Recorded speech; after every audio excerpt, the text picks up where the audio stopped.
Hi, Julie. It is a pleasure to be chatting with you.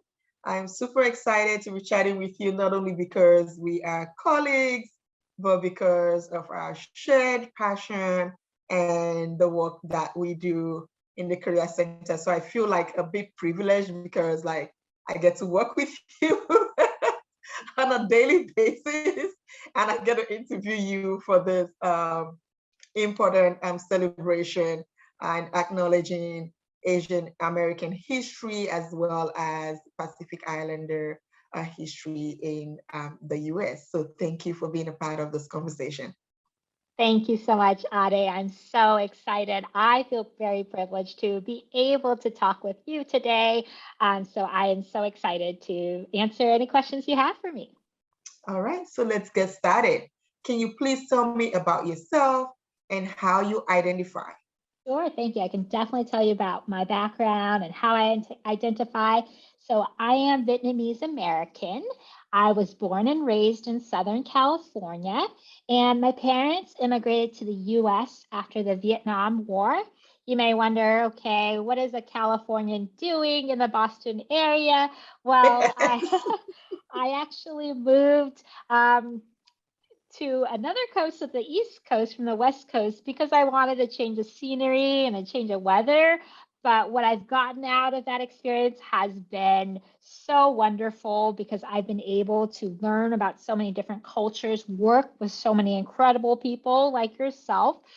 So I am very, very blessed to have the opportunity to live on the East Coast. But I will always go back to my Vietnamese American roots and background and just remembering my heritage. Thank you for sharing that. Yeah, I always wonder, if you've lived in the West Coast, how you would totally do living in the East Coast without snow and, of course, beautiful weather. Yes, I think I blame movies where I saw just a very picturesque view of New England and how it's like such a wintry, magical thing. It's been a different experience, but I've learned how to shovel over the years and how to, I learned that you need a really good coat living on the East Coast. But I feel very, very blessed for all the wonderful people I've been able to get to know here. Sure, thank you. There's no denying that identity impacts one's professional life. How have aspects of your identity impacted your career? Thank you so much for your question. Yes, definitely my identity as a Vietnamese American, raised by parents who immigrated to the US, has impacted my career. Growing up, my parents instilled in me the value of education. They unfortunately didn't have the opportunity to go to college after they immigrated to the US. But growing up, they hoped I would go to college, graduate, and earn a living to support myself. So the classic, the immigrant story of coming here and hoping your children will be successful, that was my upbringing.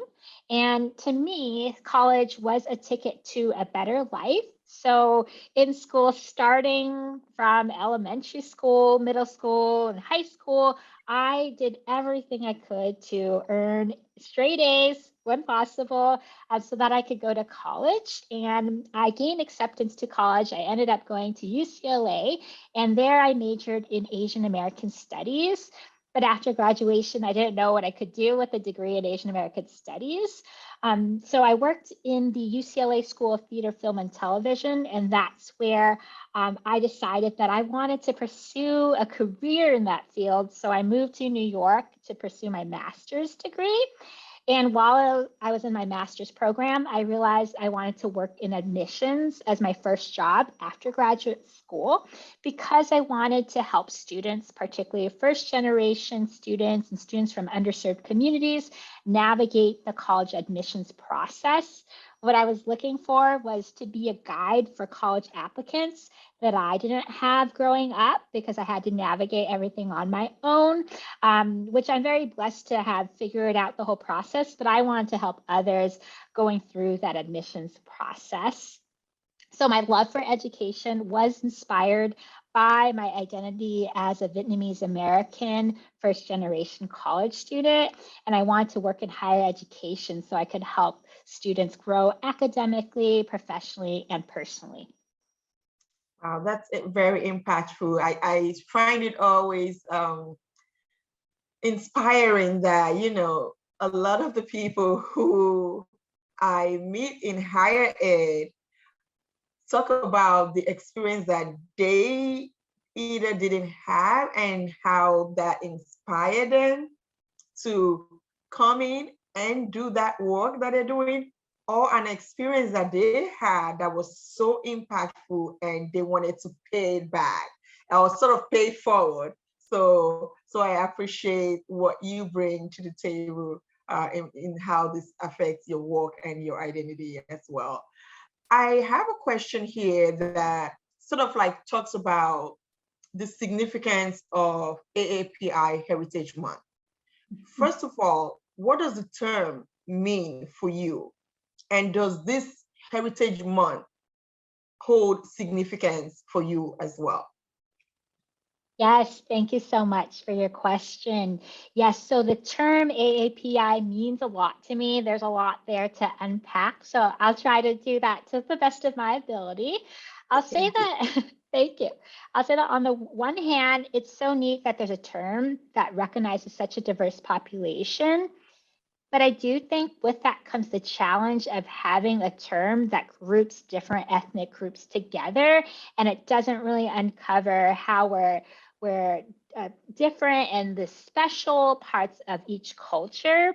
There were times growing up where I felt that people I came in contact with had preconceptions about me based on the fact that I identify Asian American. I'm Vietnamese American, but a lot of times people would just assume that I'm Chinese American or another race or ethnicity. So it's my hope that people will take into consideration that there's so many different ethnic groups under the AAPI umbrella. But then on the other hand, I try to think of it positively, that the term AAPI brings to attention that we're a fast growing population that warrants an overarching term. And then it could be viewed as a way for us all to come together and show our presence in the United States. And in terms of the second part of your question about what AAPI Heritage Month signifies to me, I'll admit that growing up, I didn't talk much about my Asian American identity because I didn't want to be seen different from my peers. So I did grow up, and it was wrong for me to think this way, but I did grow up thinking, oh, I wish I didn't have black hair, or I wish my eyes were not the way that they were. But in college, I decided to major in Asian American studies so I could learn more about my heritage and the history of different Asian and Pacific Islander groups and what it means to identify as AAPI. So in a way, I felt very at home in my classes, and I learned about the many challenges and discriminatory actions against people of Asian and Pacific Islander descent. Like, for example, it was really heartbreaking to learn in detail about the internment of Japanese Americans who were unfortunately forced to leave their home and go to internment camps during World War II due to their Japanese ancestry. But learning about what happened to different groups in the past helped me see how important it is to take the time to learn about different cultures and not make assumptions about people. So that goes to kind of concluding this answer. I just want to say that I'm really glad we do have AAPI Heritage Month.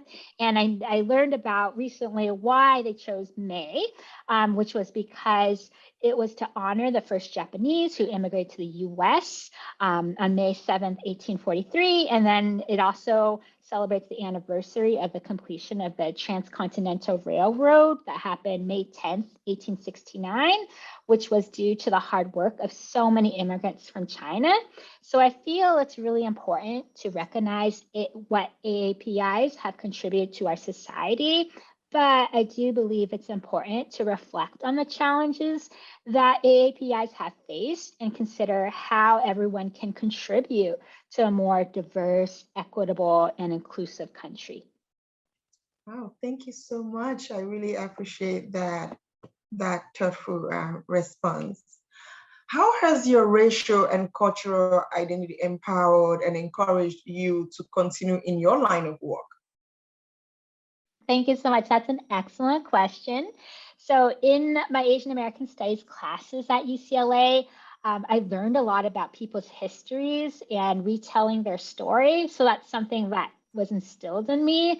And I didn't realize as a student that storytelling would be a key part of my career in education. So for example, learning to actively listen to other people's story and helping them retell it is something that I've incorporated into every single role that I've had in higher education. And I'll give you an example. So in the work that I do now, I'm working in career services.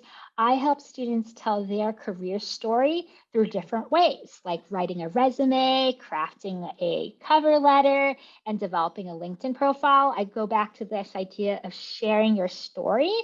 And then having experienced challenges due to my own racial and cultural identity has helped me see how important it is to be empathetic towards everyone and treating all people with kindness and respect, and understanding that people might be going through something that they're not going to be sharing with you. So it's really important to be just patient and understanding. And I've also learned to find a common ground with everyone that I interact with and just take the time to get to know them. Even if initially it seems like our backgrounds are so different and we have nothing in common, there's a chance that there's something that will bind us all together and something we do have in common. And so it's really important to uncover that, even if it takes extra time. Yeah, I always say that we're all strangers until we say hello. I love that. Thank you. Reflecting on your career, can you share who or what was most helpful in your professional success? Thank you so much. Yes, I would like to give a shout out to my parents. They were the most helpful in my professional success, even though they didn't go to school for the same things that I did. But growing up, I noticed a lot of people who identified as AAPI around me gravitated towards professions like healthcare, science, and engineering. I never thought it was an option to go into higher education.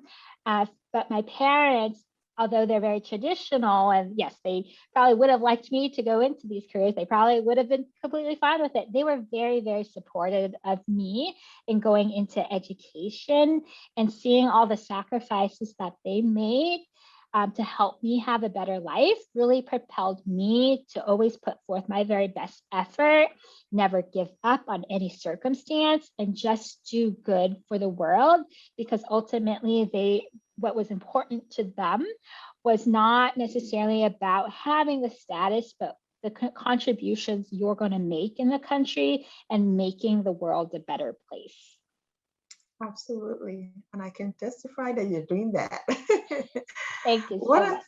what are some challenges or some changes? We've talked a little bit about challenges, but what are some changes that you hope to see in your industry or workplace to improve the AAPI work experience or representation? Thank you so much for your question. Yes, one thing that stood out to me since I started my career in higher education was just the lack of AAPI representation in this field. I didn't know anyone when I first started that identified similar to me, and I would love to see more people who identify as AAPI work in higher education. I was just really self-conscious starting out, being Asian American. So I tended to be more quiet because I thought, okay, I don't want to make waves. I don't want to cause trouble. I don't want to embarrass my community. But I've really learned to embrace my heritage over time, learn to advocate for others, regardless of your identity. Thank you. What role, you mentioned that your parents were a big part of success for you. Outside of your parents, what role has mentorship in your professional career played? And how would you go about describing an experience with an effective mentor? And being a career specialist, I feel like this is a cheat question for you. Thank you. Thank you. Yes. Well, I'll say I'm embarrassed to say this, but I didn't have a whole lot of mentors. But I'll first say that I am a firm believer in mentorship. In a class I taught at another institution, I encourage students to have a professional advisory board, which are mentors who can provide you guidance and advice to help you succeed in any role that they work in. I also encourage students to have different types of mentors, like a fitness mentor, a mental health mentor, so different kinds. But in the past, I actually spent more time helping students and people around me by mentoring them than actually taking the time to find one. But I can share one experience, which I have a mentor now who means the world to me. And I never asked them to be a mentor, but so they probably won't tell you that like they're my mentor, but this individual has helped me so much in terms of giving me guidance. And it was something that was created really organically, where I started out asking them for advice about things, and just over time, we'd meet monthly, but never called it a mentorship meeting. So I do think it's important that there may be mentors that they don't even necessarily think of themselves as mentors, but they are helping guide you. But we take time each month to check in, which I think is awesome. But I believe in my career, I feared asking someone to be my mentor for fear that they would say no. But I learned that mentoring can happen in so many different ways, and it could also happen both formally and informally. So you can go to different groups and ask people. You can have a mentor in the workplace, but it can essentially happen anywhere, and it doesn't necessarily have to be an official mentorship. I also believe it's important that the mentee contributes to the partnership too. So I think one of the things that I was hesitant about finding a mentor was, oh, how can I help with the mentorship? So I've learned over time that as the mentee, you can also really impact the partnership by sharing your own knowledge and expertise that you might have with your mentor, even though the mentor a lot of times is seen as someone with more knowledge, but you may have more knowledge in an area that they do. That is absolutely true. Sometimes it's difficult to think of, hey, what would I give someone who has more knowledge in a particular area? But I'm sure there's life experiences in other areas where we also excel, that nobody is a master of all knowledge. So thank you for sharing that. Outside of one of the components of mentorship is gaining social capital, right? Yes. How did social capital, connections or relationships with people within and outside of the professional setting influence your career and success? Thank you. Yes, I have learned that social capital is incredibly important, but I didn't know this when I was a first generation college student at UCLA. Although the university is famous, has so many connections and alumni around the world, I focused on earning A's because earlier I talked about how it was always about the grades. So I thought that you just need to get A's in your classes and that would help me get a job after graduation. Well, that was probably not the best thing to consider. So it was challenging for me to find a job after graduating from UCLA. And also, it was the economic recession at the time, too. So I realized I missed out on the opportunity to build my own social capital. So going into higher ed, I wanted to make sure to also help students realize that you do need to build your social capital and to help be that social capital for them. So over the years, I've gotten better about building social capital by making connections with people around me and getting involved in professional organizations. So now I'm more comfortable with making connections with people and asking questions to help me gain skills. I also try to contribute what I know as well. And I'll say that in my last role, I help students build social capital by connecting them with professionals in their desired industry. So if a student asks me, do you know someone who works in the business setting? I would oftentimes like know someone. So I said, yes, let me connect you on LinkedIn, or I'll connect you with an older peer. And so I really felt it was important to help students expand their network. So I tried to be that person to connect them with others. So I guess in summary, while social capital wasn't something I thought about when I first started in college and working in higher education, I really value its importance, and I really encourage students to think about how they're going to gain more skills and build their network. Wow, that's impressive. Thank you. Can you share challenges or setbacks that you experienced but were able to bounce back from, and how that helped you move forward?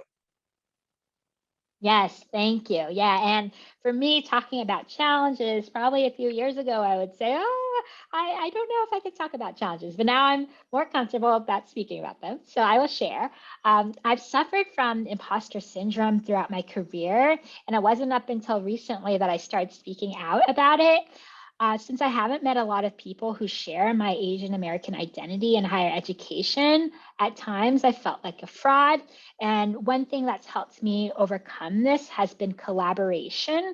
I learned to collaborate with my peers and colleagues on projects because it helps keep me accountable, but they give me the reassurance during times when I feel like I'm not confident in myself. So it's something I know that I'm going to continue to experience throughout my career, but I've learned to work with it and find ways to overcome imposter syndrome. And the key thing there is being able to collaborate and work with other people. And then the second thing I'll talk about is related to my dissertation, which is that I've suffered from fearing failure. So growing up, it comes back to the idea of succeeding and getting all A's in schools, that there's been times when I wouldn't take risks in past roles, such as volunteer to take a lead, to be the lead on a project, for fear that I would fail and embarrass myself.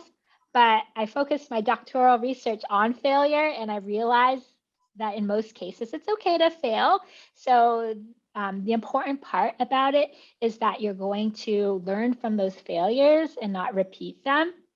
So now I'm much more comfortable with failing and not being perfect. If anything, I see it as a good thing because it helps me get to my end goal. So I'm no longer fearing it, but I still feel like I have really high standards, but I'm trying to kind of be comfortable with not being perfect the first time.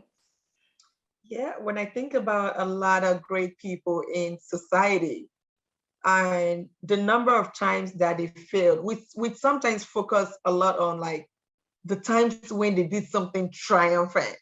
But like if we go back and look at the number of times that they failed, if they had given up, we never would have heard of them as great people. So I think it's always good to have that perspective of like, okay, because it didn't work this one time doesn't mean that it will never work. Or like not learning like, okay, what made this not work? And if I had to do it again, what would I do differently?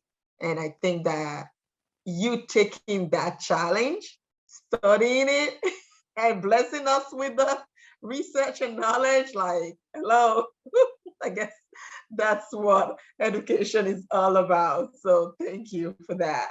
If you could give yourself, your younger self, any piece of advice, what would it be? Thank you so much for saying that. This is a really good segue into my piece of advice, which is don't be afraid to make mistakes and fail. I thought at a young age I needed to be perfect, never make mistakes, because I always associate mistakes with grades, and I always associate grades with going to college. But as I got older, and even like probably within the past year, I've learned that my perfectionism has limited me from trying new things that could possibly lead to failure, but could also lead to really good things, like what you were saying, that we might not have certain things today if it were not for failures, right? So engineering, I'll give an example. Engineering was something that I was intrigued by growing up. I loved to play with Legos when I was a kid, but I thought that I wouldn't get good grades in engineering courses. So I steered clear of that. And so there's always a part of me that's going to be like, what if I had tried something? So looking back, I wish I had been more receptive to the idea that I don't have to be good at everything and I could still earn a living doing something that I love without having to earn straight A's in college. Absolutely. Thank you so much, Julie, for this conversation. Thank you for your time.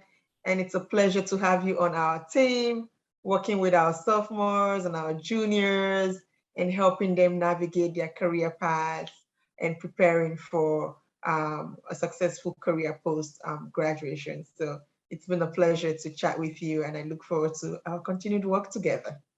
Thank you so much, Ade. I'm so excited to be able to talk with you.